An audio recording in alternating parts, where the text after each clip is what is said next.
What up, y'all? You're listening to Sports Talk with Tropp, and I'm your host, Katie Tropp.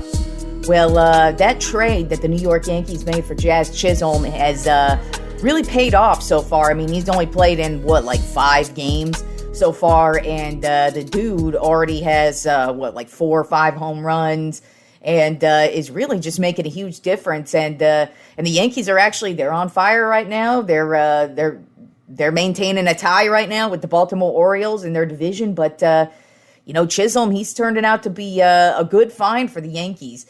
So let's go ahead and discuss the week that was of baseball. Monday night, actually, not only did Jazz Chisholm have a good night, but I mean, it was a 2-home run night for a few other guys as well. Let's go ahead and start off with the Yankees game. The Yankees smashed the Philadelphia Phillies 14-4 on Monday night. And Aaron Judge, he had 2 home runs. Jazz Chisholm, he had 2 home runs. And it was just an offensive force from the Yankees against the Phillies. Nonetheless, I mean, the Phillies, they're kind of slumping right now, but I don't feel like that's going to last a while. But I mean, the Yankees really just smashed them all week. We'll talk about another game as well, but this was a big game and a big game for Jazz himself, just because he's just got traded to this team. He wants to make sure that it doesn't look, because Chisholm's actually been a very solid player since he hit the league, and he played in Miami. So unless you're a real baseball fan, you don't really know who he is. But I know he's been a really good player for the Miami Marlins. But sometimes there's these guys who play for shit teams and they look really good, but then when they finally go to a good team or a legitimate team like the New York Yankees and have the spotlight on you 24/7, sometimes they could shrivel up and fade away. So far, that has not happened to Chisholm. Then also on Monday night, the Cleveland Guardians, another team that is just playing fantastic baseball right now. They beat the Detroit Tigers 8-4, but it was all about Jose Ramirez, who also had 2 home runs on Monday night. So like I said, it was a good night for guys wanting to get 2 home runs, because Jazz, Judge, and Ramirez, all 3 of them had 2 home runs apiece on Monday night. Then on Tuesday, the Yankees beat the Phillies yet again 7-6, and Jazz Chisholm had 2 home runs again. So he had 2 nights in a row, 2 home runs against a damn good Phillies team. This was a much closer game, but the Yankees really just ran away with it in the end. And then the Yankees ended up sweeping the Phillies in this matchup here. And the Phillies haven't won a series in the last couple of weeks. So I don't know what's going on with the Phillies. But like I said, I don't really expect this slump to last much longer with them. But the Yankees really needed this type of win over a good team like the Phillies. Then on Wednesday, we finally get to talk about my San Francisco Giants. They've been a terrible, terrible ass team this year, and they pretty much got rid of some decent, they traded away Jorge Soler. They picked him up in the offseason, but they ended up trading him away earlier in the week. And then it kind of looked like Snell was also going to be traded as well, but he ended up staying. But we really haven't discussed my Giants much, because there really hasn't been much to discuss with them. Well, finally, there is something to discuss on Wednesday night. Logan Webb, he pitched a complete game shutout in a 1-0 win over the Oakland A's. Logan Webb's pretty much the only good, reliable player the San Francisco Giants have had in the last 3 years. He's the only good thing about this team. He's really just, that's it. Sorry, got a dry throat. But, take a swig of water here real quick. All right, sorry about that. Had a little bit of dry throat there, so had to take care of that with some water. But anyways, back to Wednesday night with baseball. Jackson Holliday was called back up with the Baltimore Orioles. They've had 0 issues scoring runs all season long.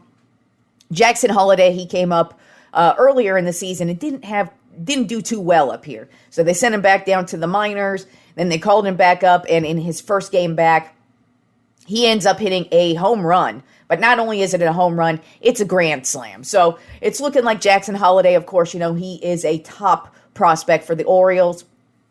And so far, looking like the top prospect now that he is back. And in that game, it was a demolishing by the Baltimore Orioles over the Toronto Blue Jays, 10-4. Then last night, Bobby Witt Jr., he plays for the Kansas City Royals. He is an up-and-comer, and he has just been having a phenomenal season. His first 3 seasons in the league, he's been doing something else that nobody in the history of baseball has ever accomplished. Last night, he hit a home run, and he is the first in his first 3 seasons ever, the first player to ever do this, have 20 home runs and 20 steals in his first 3 seasons. So he is living up to all of the hype in a win for the Royals, 7-1 over the Tigers. And the Royals are a team that you really got to look out for come playoff time, because they're young and they do this. They are just getting on a roll, and they're just playing really well. And Bobby Witt is living up to all the hype with 20 home runs and 20 steals so far on the season. And in not so good news, the Chicago White Sox have broken a club record this year, and it's not a good record. Usually, when you talk about records, it tends to be in a positive light, like with Bobby Witt Jr. being the first baseball player ever to have 3 seasons straight where he starts his career off with 20 home runs and 20 steals. That is what you want to hear. But you don't want to hear that you are the Chicago White Sox and that not only are you the worst team in the league by a lot, by a long fucking shot, but you have now lost 17 games in a row. Yeah, that's right. I said it, 17 games in a row. The Chicago White Sox have not won a game in about 3 weeks. And that is a club record for the most losses straight that their team has lost. 17 in a row. And hey, we'll see how far they go, because this team is terrible. But wow, that is very terrible when you lose 17 straight. So needless to say, I doubt we're going to see the Chicago White Sox in the playoffs this year. I don't know, anything can happen, but I don't think they're going to be turning that around anytime soon. And speaking of the playoffs, since we're in August, we're a couple months away from playoffs, we could still talk about division leads and who's where when it comes down to what the standings look like right now. And so let's turn to the American League. Who has the best record in the American League?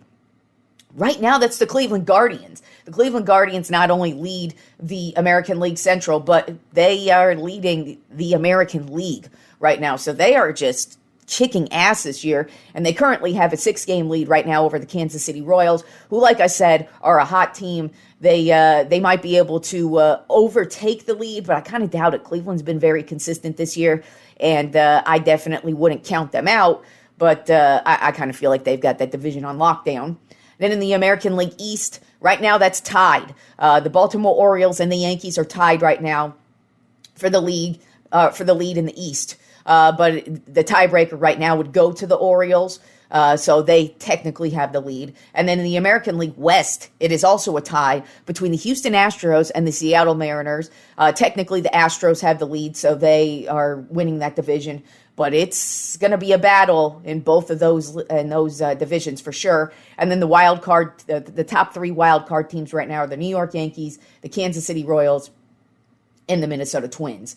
Then the National League, the top team in the National League is the Philadelphia Phillies right now. They lead their division in the National League East over the Atlanta Braves by 6 games. Then in the National League Central, the Milwaukee Brewers hold a 5.5-game lead over the St. Louis Cardinals, who are another team who could potentially take that over, but I kind of feel like the Brewers, they've been fairly consistent, but you never know what's going to happen in the second half of the season. And then in the National League West, the Dodgers have a 4.5-game lead over the San Diego Padres.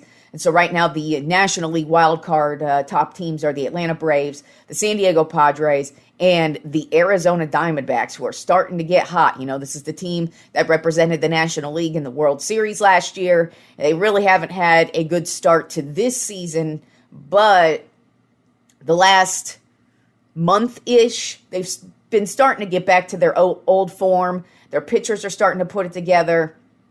They're finally starting to score some runs. their playmakers are starting to make some plays, so you might want to be on alert with the Arizona Diamondbacks. Then turning to the NFL, we have a couple of storylines that are developing over the last couple of weeks through training camp. Now that training camp is underway, we are finally starting to see some, shifts in what could potentially be the start of the offseason. So let's turn to the Pittsburgh Steelers, who have a quarterback controversy. It's either going to be Russell Wilson, who's going to be the starting quarterback, or Justin Fields. At this point, just looking at the way players are reacting and just kind of the way things look on the practice field, it's looking like Justin Fields is the guy. I wouldn't be shocked to see him start over Russell Wilson, who I kind of feel like we all thought was going to walk right out there and be the starter. But, Russell Wilson, he hasn't been the Russell Wilson of old when he was winning Super Bowls up with the Seattle Seahawks. Then, of course, he went to Denver, had that terrible time with them, and was kind of looking to have a resurgence here in Pittsburgh. But then they went ahead and went after Justin Fields as well. And it's looking like, to me, just judging from the practice field and how all the other players seem to be respecting him, I'm looking at Justin Fields as potentially, if he doesn't start the season off as a starter, I wouldn't be shocked to see him be the starter at some point. But I think he's going to win the starting job week 1. That's just my look. And then another quarterback who's, I think, having a bad time right now is Drake May with the New England Patriots. So far, he is not looking good in camp. And, a lot of people kind of write off training camp as not a big deal. It actually is a big deal. That's one of the reasons why you see guys like a Brock Purdy have some type of emergence, because he practiced well. Even though he wasn't getting the game time in training camp and against the practice squad, he worked his way up and just kept practicing. And when you practice well, it usually translates well onto the field. Now, Drake May is just a rookie, but he does have Jacoby Brissett on his ass. And Jacoby Brissett, yeah, he's not the greatest quarterback of all time, but he is a seasoned vet. He has been a starter in this league, and he usually excels. And while I don't expect a lot from the New England Patriots this year, you don't want to hear that your rookie is looking like Mac Jones, because that's what some people have actually said about Drake May from what they've seen in training camp. So we may even see a quarterback controversy up in New England once again, and this is with a rookie quarterback. So we'll see what happens there. And now let's get on to the Tropp 5 list this week. What this list stems from is, it's actually finally official. Reggie Bush got his 2005 Heisman Trophy back, as he deserved. If you don't know, basically, years ago, Reggie Bush got his Heisman Trophy taken away because he was being paid under the table. And this was prior to NIL, when it became legal for college players to finally be paid. And he was getting paid, and yes, he was breaking the rules, but taking away his Heisman Trophy was just absolutely stupid, asinine, and lame, in my personal opinion. He finally has gotten it back, and not only did he finally get it back, but it finally is back on display at USC. And so with that being said, I am a Texas Longhorns fan, if you did not know. Hook 'em horns, motherfucker. And one of the greatest games of all time was actually the 2005 National Championship. 2006 technically, because that's the year it was in, but it was for the 05 season. Texas Longhorns beating the USC Trojans in one of the greatest games ever to be played. But if you are a Texas Longhorns fan, and I know it's not just Longhorns fans who feel this way, but a lot of us feel that 2005 Heisman Trophy belongs to the one and only Vince Young, the quarterback of the Texas Longhorns that season. So with that being said, I decided to be petty, and we're going to do the Tropp 5 Heisman Snubs, because there are a few. Usually, it's hard to argue against who won the Heisman Trophy. I'm not saying anybody who won the Heisman Trophy deserves to have it taken away. No, you had a fantastic season. That is what the Heisman Trophy is. It is that one season. You don't have to win anything. You just have to be the best player on the field. And yes, it could be argued between who's who and whatnot. But basically, if you won it, you definitely were one of the top 5 people on the field. But there are a few that you could argue, like, I think somebody else should have won that. So I decided that's what I'm going to do. The Tropp 5 Heisman Snubs, beginning with number 5, the 2005 Heisman Trophy winner, going to Reggie Bush. Should have gone to Vince Young. It was obvious who was the best player on the field that season. It was absolutely Vince Young. He had 3,026 passing yards and 26 passing touchdowns with 1,050 rushing yards and 12 rushing touchdowns. There were so many games where he changed everything about the game. And there were multiple wins that the Texas Longhorns had in his tenure where he literally put the team on his back and just won that shit. Now, don't get me wrong.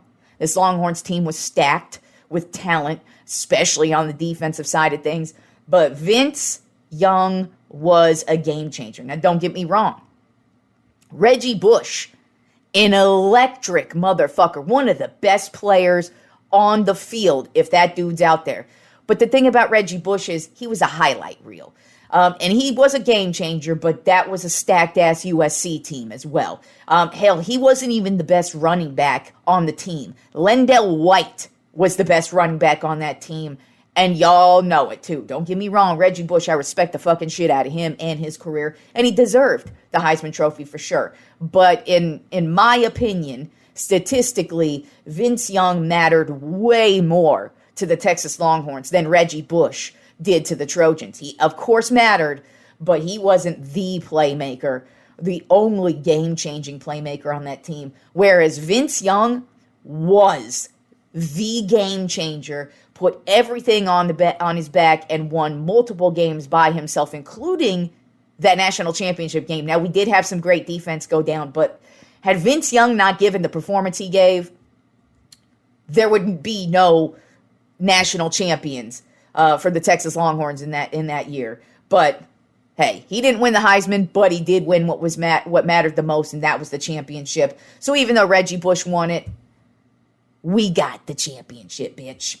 All right, number 4 on my Tropp 5 Heisman Snubs, in 1997, when Charles Woodson won it.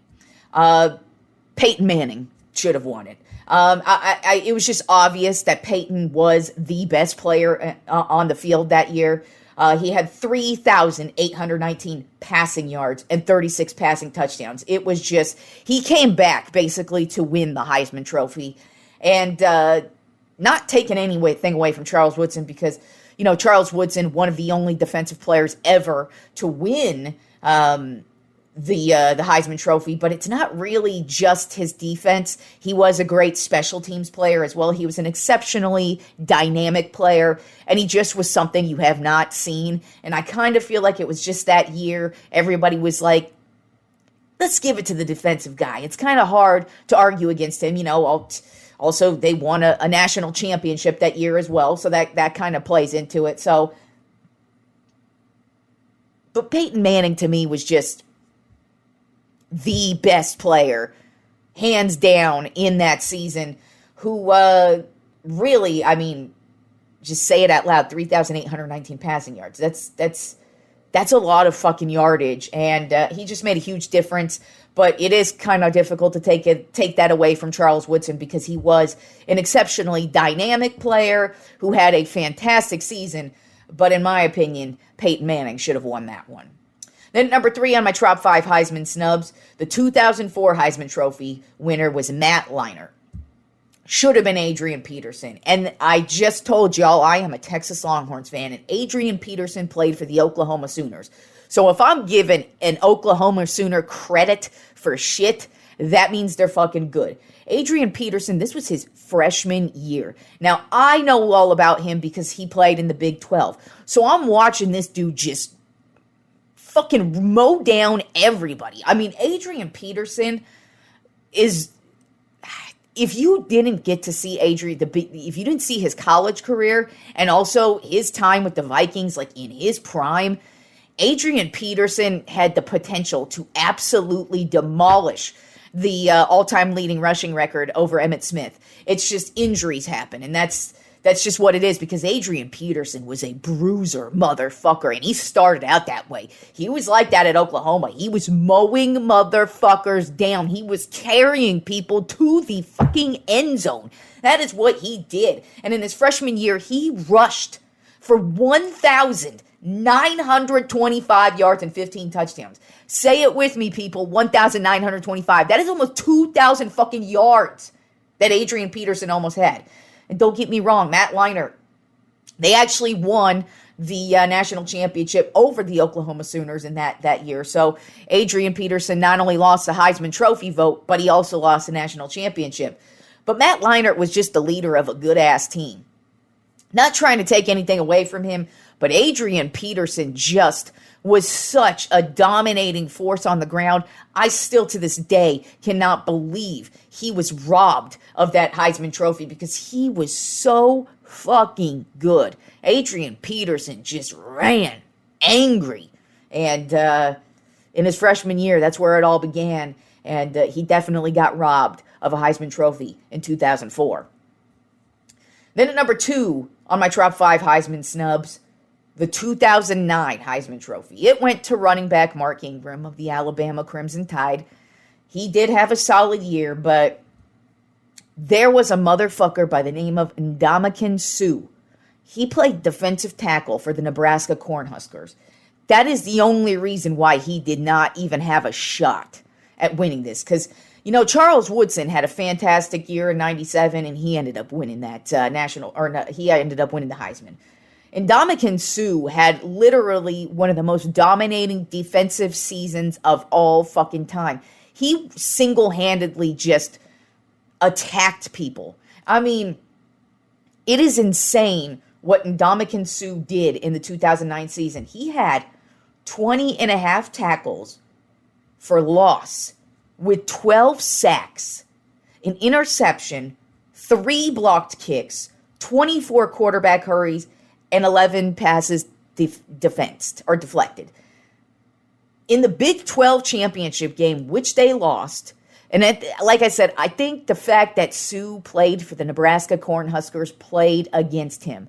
Because if he played for a Michigan or the Texas Longhorns or the USC Trojans, if he played for one of the perennial teams at this time, I don't think it would have been a question that he would have.